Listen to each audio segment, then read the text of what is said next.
अस्सलामुअलैकुम my YouTube family. उम्मीद करती हूँ आप सब लोग ठीक ठाक होंगे, खैर आफियत से होंगे। आज हैं जी हम आपके लिए हाज़िर एक नई वीडियो के साथ।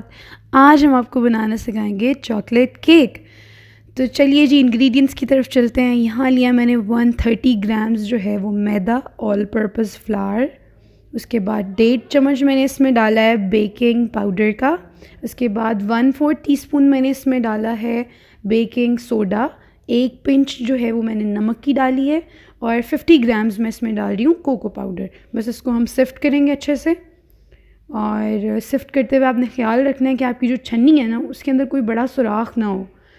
तो ये हमने जी सिफ्ट कर लिया है। अब हम क्या करेंगे, इसे कर लेंगे अच्छे से मैदा और बेकिंग पाउडर, बेकिंग सोडा, नमक, इन सब चीज़ों में मिक्स अच्छे से, ताकि ये जो है जी सारे के सारे इंग्रेडिएंट्स मिक्स मैच हो जाएं। बस जी इनको करना है मिक्स, इनको देंगे साइड पे रेस्ट। तब तक के लिए हम अपना बनाएंगे जी अपना बैटर, लिक्विड बैटर जो होता है वो बनाएंगे। ये हमने ड्राई बैटर बना के रख लिया है। उसके बाद यहाँ लेंगे जी हम 4 अदद अंडे। अंडे तोड़ने के लिए प्लीज़ इट्स अ रिक्वेस्ट कि अगर कोई अंडा ख़राब निकल आया और आप सेम बोल में निकाल रहे हुए तो प्रॉब्लम हो जाएगी। आप काइंडली उनको अलग-अलग बाउल में निकालें ताकि आपको कोई प्रॉब्लम ना हो अगर कोई ख़राब अंडा भी हो तो। चलें जी यहाँ हम इनको लेते हैं जी इलेक्ट्रिक बीटर से करते हैं इनको बीट। और अगर आपके पास इलेक्ट्रिक बीटर नहीं है तो कोई ज़रूरत नहीं है परेशान होने की। आपके पास घर में जो विस्क होता है नॉर्मल, आप उसको भी यूज़ करके जो है जी ये केक का जो बैटर है ये रेडी कर सकते हैं। अच्छा, इसके अंदर मैंने डाली है चीनी। चीनी डाली है मैंने 2 पोर्शंस में, और चीनी ली थी मैंने, पिसी हुई चीनी ली है मैंने, आइसिंग शुगर जिसे बोलते हैं। और ये है जी 130 ग्राम्स। ये मैदा के इक्वल होती है इसकी क्वांटिटी। अगर आप इससे डबल केक बनाना चाह रहे हैं आप इसकी क्वांटिटी को डबल कर लें, आप 8 अंडे कर लें और जो है जी 260 ग्राम्स मैदा कर लें, 260 ग्राम्स जो है आप चीनी कर लें, और बाकी इंग्रेडिएंट्स जो हैं जो इस केक में जितनी क्वांटिटी डली है उसका मल्टीपल ऑफ 2 कर लें आप। तो यहाँ जी हम इसे करेंगे अच्छे से बीट। आपने इतना बीट करना है कि ये फ्रॉथी सा हो जाए आपके पास ना, मतलब ऐसे थोड़ा एरी एरी सा बबल्स बन जाए इसके अंदर, इसका जो साइज़ है ना वो थोड़ा सा इंक्रीज़ हो जाए। तो जी ये देखें जी हमारा बैटर कैसा बना है, आप देख सकते हैं। आपको हम अभी दिखाते भी हैं अच्छे से कि इसका जो टेक्सचर है वो कैसा है।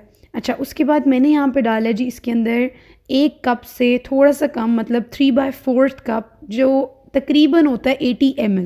80 ml मैंने इसमें डाला है जी ऑयल का, रिफ़ाइंड ऑयल डालना है आपने। उसके बाद यहाँ मैंने डाला है जी 7 से 8 ड्रॉप्स जो है ना वो मैंने वनीला एसेंस के डाले हैं। मुझे अंदाज़ा था तो मैंने बॉटल खोल के ऐसे ही डाल दिए, आप ड्रॉपर से भी डाल सकते हैं। अगर आपने वनीला एसेंस ज़्यादा डाल दिया ना तो उसी का फ्लेवर आता रहेगा आपके केक में, तो इसलिए जो है ये ज़रा ध्यान से डालना है। 7 से 8 ड्रॉप्स का मतलब यही है कि 7 से 8, दैट्स इट। उसके बाद जी मेरा जो ड्राई बैटर बना हुआ था वो मैंने ऐड किया है, और उसको भी मैं बैजेस में ऐड करूँगी, 3 से 4 बैजेस में। आपने एकदम से सारा नहीं डाल देना क्योंकि वो मिक्स करना भी मुश्किल होगा, वो इधर उधर गिरेगा भी, तो रिस्क तो ज़ाया नहीं करना होता ना हमने। तो हम इसको थोड़ा थोड़ा सा करके इसके अंदर ऐड करेंगे। और हमें जो है अपना रिव्यू देते रहा करें हमारी वीडियोस देखने के बाद, ताकि हमें भी मोटिवेशन मिलती रहे और हम आपके लिए नई नई वीडियोस लाते रहें। तो यहाँ देखिए जी हमारा बैटर हो गया रेडी। देखें कि इस तरह की कंसिस्टेंसी होनी चाहिए आपके बैटर की, कि अगर वो जब आप बाउल में स्पैचुला से उठा रहे हैं और जब आप गिरा रहे हैं उसको, तो वो रिबन्स बनने चाहिए उसके। वो 1 से 2 सेकंड के लिए ना अपनी वही जो स्टेट है ना वो परटेन करके रखे और वो वहीं पर रुका रहे, तो तब आपका बैटर जो होता है ना वो द बेस्ट वाला बैटर होता है। उसके बाद जी मैंने लिया केक मोल्ड। ये मैंने लिया था जी 8 इंच का मोल्ड है मेरे पास। आप जितना भी लेना चाहें आप उतना ले सकते हैं अपने रिक्वायरमेंट के अकॉर्डिंग। तो मैंने 8 इंच के मोल्ड को अच्छे से कर लिया, ऑयल से ग्रीस, उसके ऊपर लगाया मैंने बटर पेपर। साइड्स पे बटर पेपर लगा सकते हैं, नहीं भी लगा सकते, ये ऑप्शनल है। और बस ये है कि जब आप निकालें तो तब उसे ध्यान से निकालें, थोड़ा ठंडा होने दें और फिर निकालें, क्योंकि जब हम गरम गरम निकालने की कोशिश करते हैं ना केक को मोल्ड से, जब वो बन जाता है, बेक हो जाता है, तो तब प्रॉब्लम ये होती है कि आपका केक या तो ब्रेक हो जाता है या उसके अंदर जो है ना वो क्रैक्स आ जाते हैं।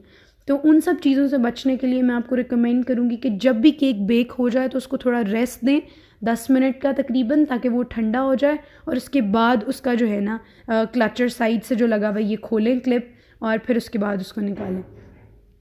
चलिए जी, यहाँ हम डालते हैं अपना बैटर अपने मोल्ड के अंदर।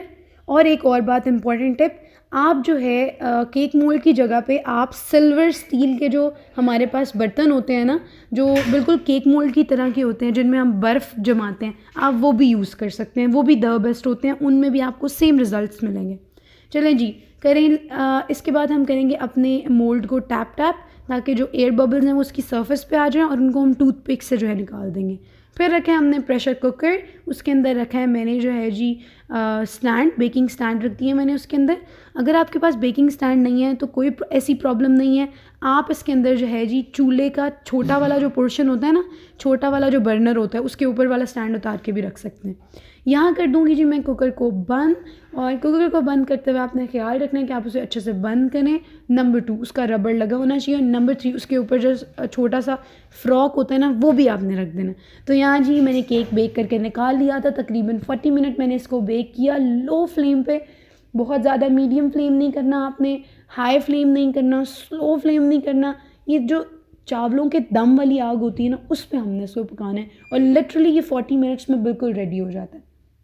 उसके बाद मैंने इसको थोड़ा सा ठंडा किया, बहुत ज़्यादा ठंडा नहीं किया, क्योंकि मुझे इसको आपको लेयर्स में कट करके भी दिखाना था, लेकिन आप इसको प्रॉपर ठंडा करिएगा। उसके बाद जी मैंने जब इसको ठंडा कर लिया, तो अब मैं इसकी आपको जो है ना वो लेयर्स कट करके दिखाऊंगी, और आप देखिएगा उसमें से ना ऐसे धुएँ उठ रहे हैं ना, तो वो पता चल रहा है कि ये अभी बेक हुआ है।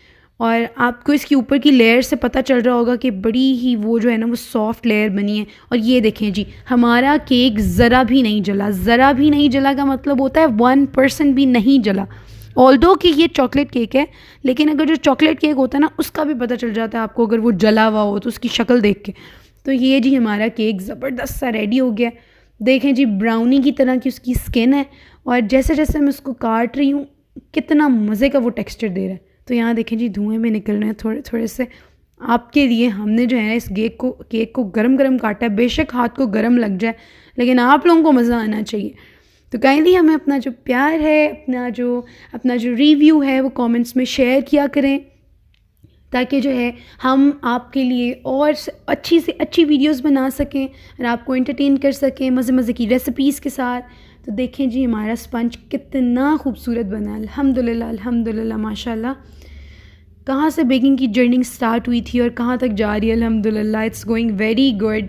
ये देखिए कितना सॉफ्ट स्पंज बना है। अगर ये हार्ड होता ना, आपको इस वीडियो में पता चल जाना था कि ये थोड़ा सा हार्ड है, but this is actual bakery style chocolate cake. ये बेकरी स्टाइल चॉकलेट केक बना है, और होप्स हो कि जब आप इसे ट्राई करेंगे ना, तो आप मुझे रिव्यू में ख़ुद बताएंगे कि हाँ वाकई हमने ट्राई किया, ये बहुत अच्छा बना है। तो जी, ये जो इसके एयर बबल्स होते हैं, ये सबसे बड़ी इसकी इंडिकेशन होते हैं कि आपका केक जो है ना वो बहुत ही सॉफ्ट और मॉइस्ट बना है। तो चलिए जी, चलते हैं, इजाज़त चाहिए अब आपसे।